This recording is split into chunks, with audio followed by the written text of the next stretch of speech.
Mwebale kusaba MC10 ayingizaawo emmotoka mpya kanamba. Bannange Museveni olumu tumuvuma. Naye Uganda erabika y'emu ku nsi ennyangu z'okugaggawaliramu. Kubanga sooka weebuuze MC10 ku show ye yakoze ekyo ddala ekivuddemu emmotoka. Kubanga buli omu bulijjo yeebuuza MC10 comedian, muyimbi, amayiminga nnyimba z'abayimbi, bulooka w'abayimbi, agenda kukola ki ku show?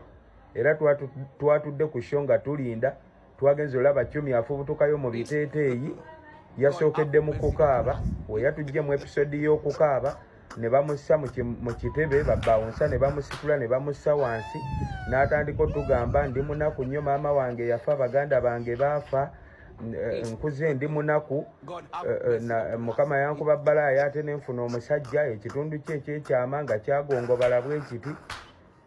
That was for the sewing. Ye yabadde show. N'afuna ssente emmotoka ye yagiyingizaawo. Kati ndi mukyamu engamba nti Uganda erabika nsi nnyangu ya gaggawala ffe tutanneezuula. Ffe ndowooza. Naye weebaze nnyo Spice Diana. Wasoose muvuma n'omukalakata. Spice oli wa mutima mubi n'otajja ku show yange ng'ate nkuyirawo omubiri ngenda kwokya ebifaananyi bye nnina mu nju yo. Si akuyambyeko emmotoka n'evaayo. Ama Spice Diana. Ndowooza buli aliraanye Spice Diana agenda gaggawala. Mama Spice essimu gye wangulira iPhone oba ngikomyewo tukole bbato mpe nange emmotoka. Kubanze ndabika oba mwankomya ku ssimu. Salute Spice Diana.